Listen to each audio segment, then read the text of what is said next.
Welcome back to Monograph. Tonight I visit with sculptor Jennifer Fields of Lit Dare Studios. We'll also visit a couple of ceramicists from South Alabama. Stay tuned until the end when I have a special message just for you guys.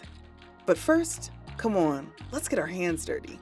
Hello. Hey Jackie, welcome to my studio. Thank you for having us. Thanks for coming. So excited. So what are we gonna do today? So we're going to build a sculpture using hand building and slip casting techniques. Okay, so the first thing that we're gonna do to start our slip cast is pour slip, which is liquid clay, into this mold. How did you select your mold? So I actually got this from eBay. It is a doll head named Vicky, which you can see right here on the end. 1992. So this is our slip. And I'm just gonna give it a little stir to make sure that it's ready to go. Would you like to do the honors? Yeah. Okay. I can't wait to build my very own creations with Jennifer. Let's learn more about Jennifer's sculpting practice.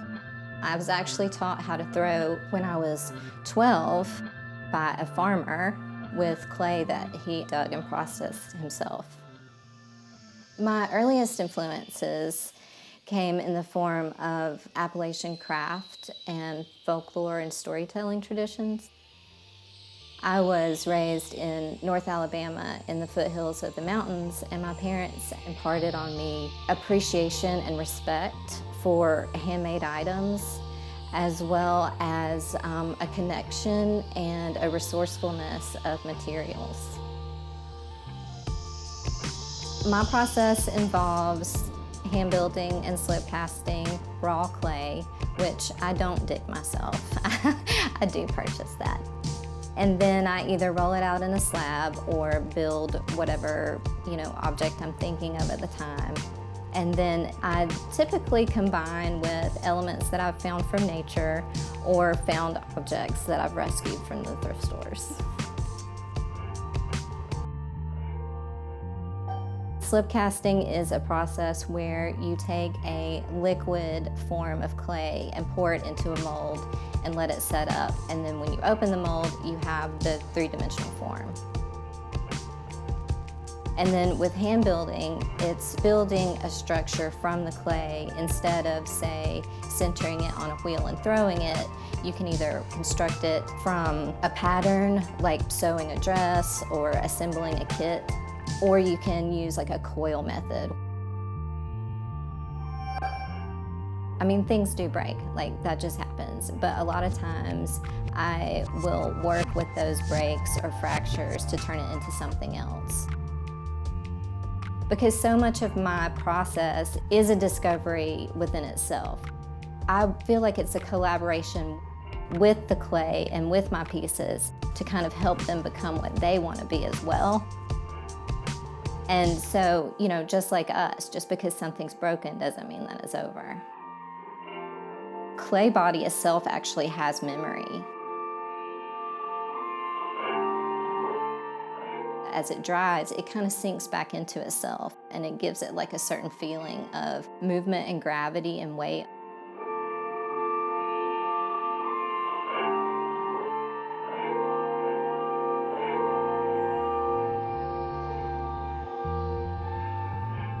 The way that folklore and storytelling tradition influenced me was it really awakened a part of me interested in mystery and things that were larger than life. It also gave me a feeling that there was an underpinning just below the surface. These threads that kind of bind us all together in ways that we don't often consciously explore. Universal things that we all experience, like birth and death and decay. There are so many synthesized boundaries around those experiences that I feel we don't get to fully engage with them, and it creates distance between not only our own experience, but between each other. In places that we could connect, we instead kind of go further apart. That's actually one of the reasons why I am so drawn to nature. I feel like when you're in nature, these life cycles and season cycles are always evident, and like nothing can be hidden in nature, and there's no imaginary boundaries around us. The way that my altar started is really because I have a love of found objects, and that is because of the story that they have to tell within themselves. There's something magical that happens when you end up putting the right objects together. They speak to each other and they tell more of an overarching story of some truth or a narrative. Many times I have found pieces with family photos or handwritten notes tucked inside or dates inscribed on the bottom. And it just is this question of like, how did this once prized possession become a castaway? And so I kind of feel in a way that that story and the life of that object needs to be represented or documented. I remember as a kid going over to my aunts and my grandmother's houses and just obsessing over certain trinkets or objects that they had. And eventually some of these items came into my possession, but it didn't quite feel the same. I found that by combining several of the objects together or adding, different things to it, I could reignite the luster or the magic that was connected to the nostalgia and memory. There is definitely an element of whimsy to my work, either visually or sometimes it's through the title. And I like to keep that element of lightness present for a few reasons. One is just because if somebody looks at a piece and they laugh or they chuckle, that's great. I mean, when I make art, I just want people to feel something. If that's what they take away from it, that's perfectly fine. But there's also an opportunity to dig a little deeper. Like if you think that title is funny, what is that? Is that a poem? Is it a lyric to a song? There's always a chance to think about it on another level. You definitely don't have to, but I feel like keeping a little whimsical nature to it kind of lays that invitation open and makes it more accessible.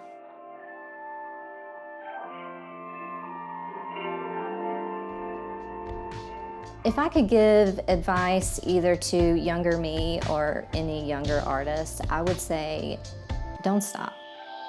Like, there have been times throughout my career when I questioned whether I was even an artist anymore, but life happens and you just have to keep going and making, and it never leaves you. It's always there, just whenever you're ready. This has been setting up for about 15 minutes, and so it should have a shell on the inside, but we do want to get that excess out. Are there other clay classifications? You can make a slip out of any type of clay body that you were working with, but I think just commercially available, stoneware and porcelain are the most popular ones. Yeah.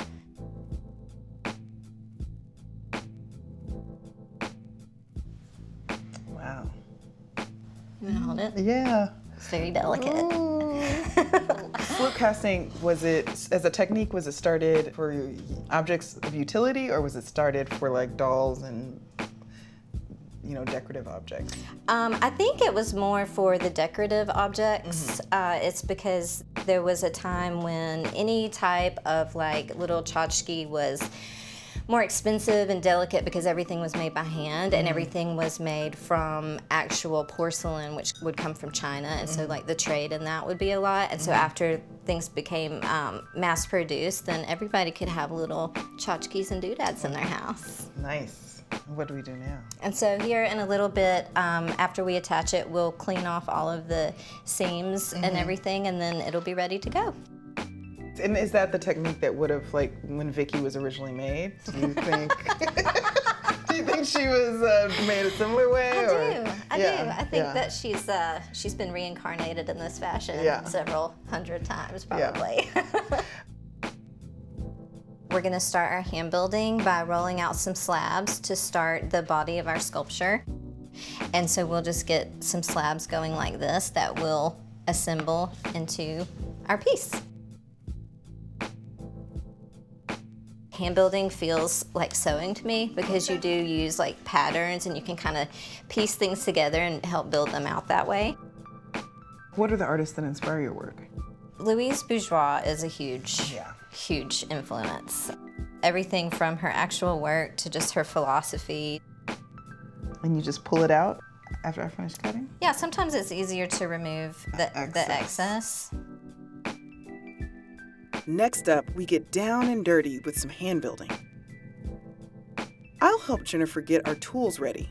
In the meantime, let's head to Mobile to see new collaborative public works with potter Charles Smith.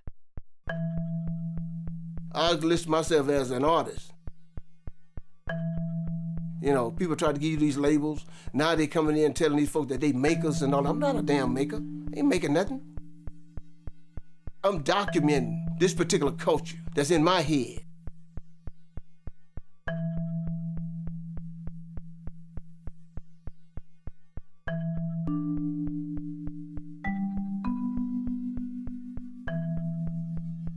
My name is Charles Smith, and I'm a ceramic artist located in Mobile, Alabama.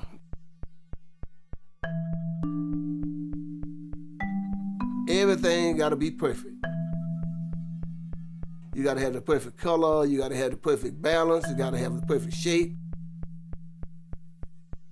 And that shape is normally a female form. So you're going into that Afrocentric, I'm celebrating the female. I had a situation with an organization here in Mobile. Now I was called and they said they wanted me to do a bicycle rack. And I said, I don't do bicycle racks. When they came in for that first walkthrough, which was about maybe 3 months after, they said, that's not a bicycle rack, is it? No, that is not a bicycle rack. That's where the three sisters come in.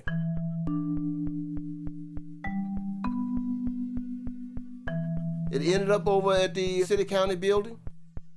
Everybody said it was pretty, it was cute, but nobody asked what the story was about. So I just kept quiet, because if I'd have told them that in the beginning, then that would have got done. That it was 3 queens, 3 African queens, 3 sisters of high esteem at the city county building. Justice symbols from the African's perspective. When you start looking at the history of the abuse of black women around the world, think about all that enslavement and people being snatched from the continent and mothers looking for their child. And they died looking for their child. All these ghosts, all these souls that's out there looking for their children. This gets stuck in my head. And then you get the Dora. We just took an African Ashanti fertility doll image.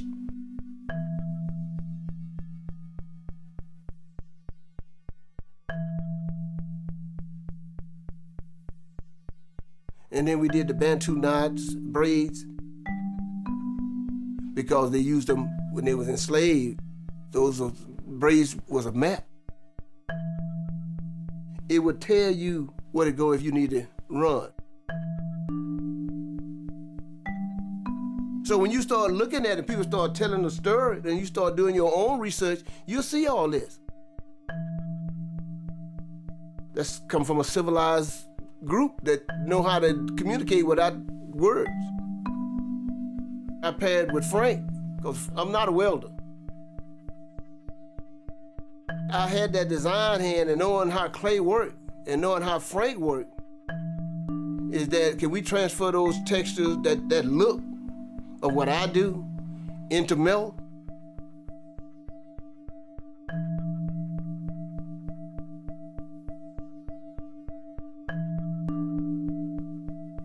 He amazed me with some things that he could do.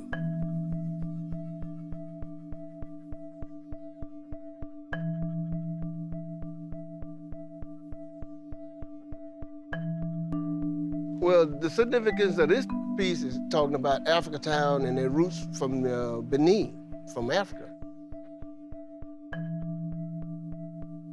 Africatown is a settlement in North Mobile County where 32 of the 110 captive slaves from Benin, Dahomey, were brought to the United States. It's the last known vestige of where a ship was landed. The ship has been found. It validates the historical story that had been told secretly. If you can tell a story secretly. We did it in symbols. So this is more to read into the history of it.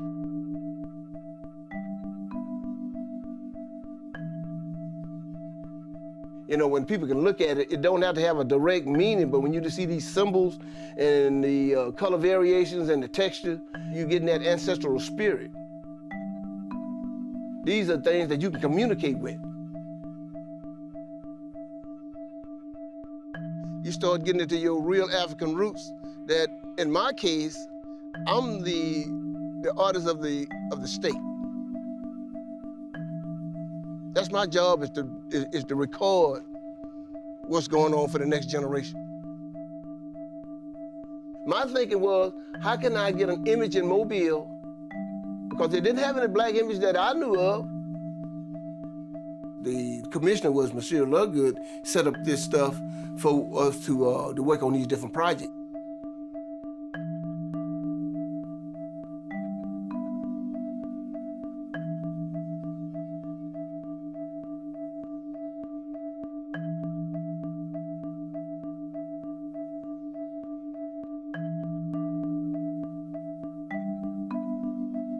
Retirement, I thought one time it was in the cards. It's just a creative call and can't get rid of it. My head is always spinning. I got a lot to say, but you got to find the people that's gonna listen. Now that we have all of our pieces cut out in front of us, we can go ahead and start to assemble the body. After your first instructor, and when you were 12, have you had other kind of mentors in the process? Learned a lot from other tutorials of ceramic artists that I see online.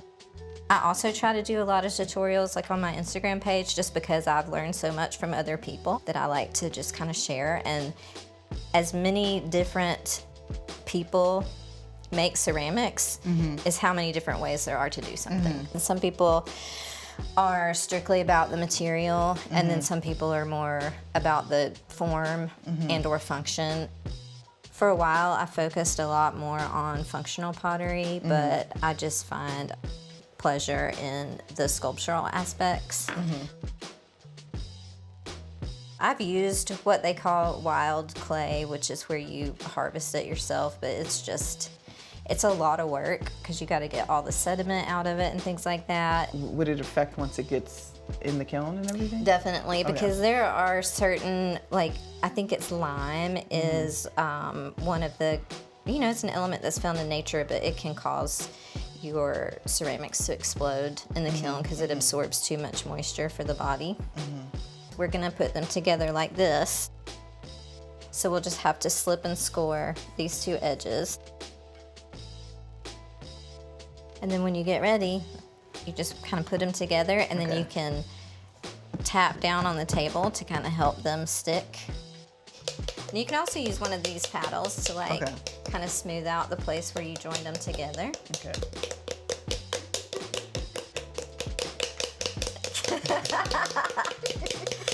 Take out some frustration. Have you ever made anything with clay before? Oh yeah, I took a. It shows. Yeah, my professor said I threw breasts because they were always like lopsided. It was like kind of like a lopsided teardrop, Sounds like you should have kept that up. Well, it's hard to eat out of them.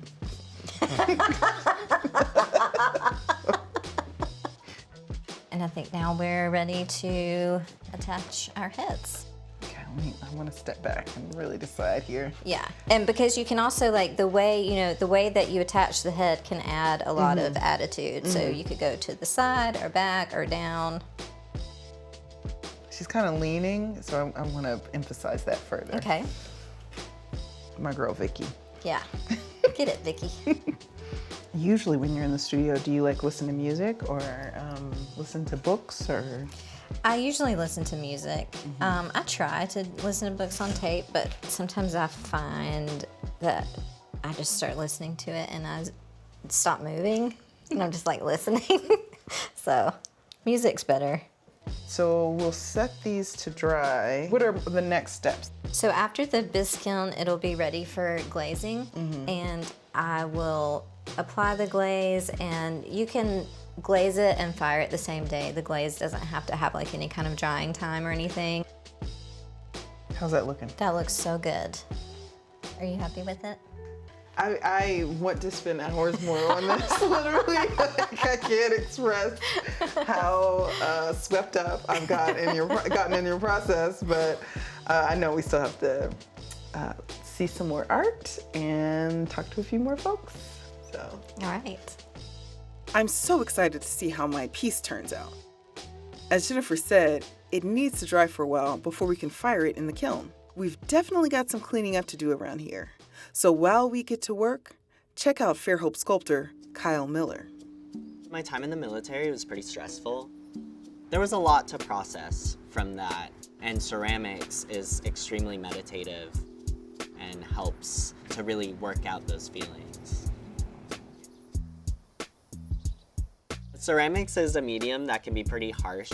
It teaches you to let go of things. You unfortunately don't really know whether or not it's going to be successful until you open the kiln. All of the work that you put into it kind of culminates in this one moment. The process with wood firing, it's heating up the pieces by the combustion of wood. Even the different woods you put in will have a different effect on the color. And what's really cool is that the wood ash that's released actually acts as like a melting agent for the glass, the glaze essentially. It creates these really interesting effects, so you can almost have a visual narrative of what's happening on the piece because of wood firing. It's kind of magical. Specifically with atmospheric firing. Wood firing is something that you generally can't do by yourself. Shifts can range anywhere between like 4 hours to 8 hours, depending on how long the firing is. So community in clay is one of my favorite parts about ceramics.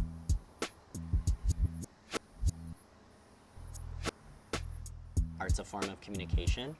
Innately, you're gonna have your background story into it just based off the way you pull a piece or the way you work with the clay with your hands.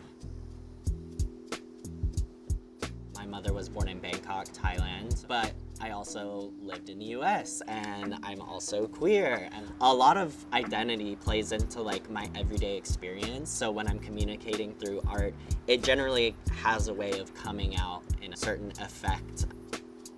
I can't really hide who I am. Right now I'm exploring the idea of double walls in vessels and how you have walls as a person and what that means to let down your walls or keep them up, or different ideas of how to play with that.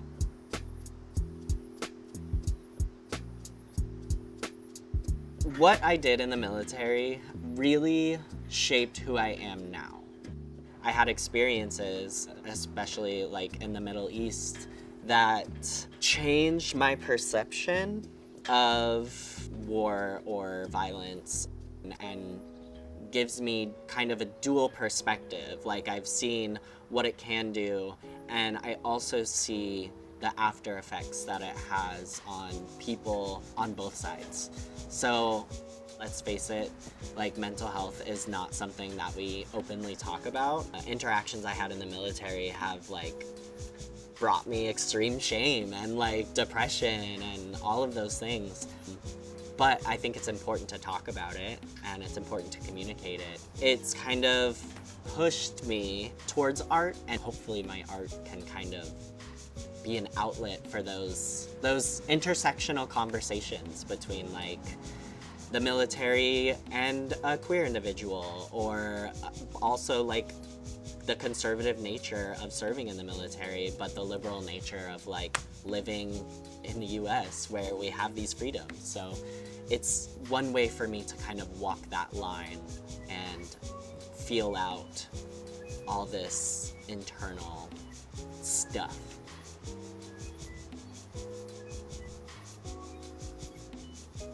To artists who are going into any field, there is a community for you in the arts. Like, definitely, you have a voice in the arts. There's people here who will be your mentors. There's people here who will help you learn whatever you want to learn.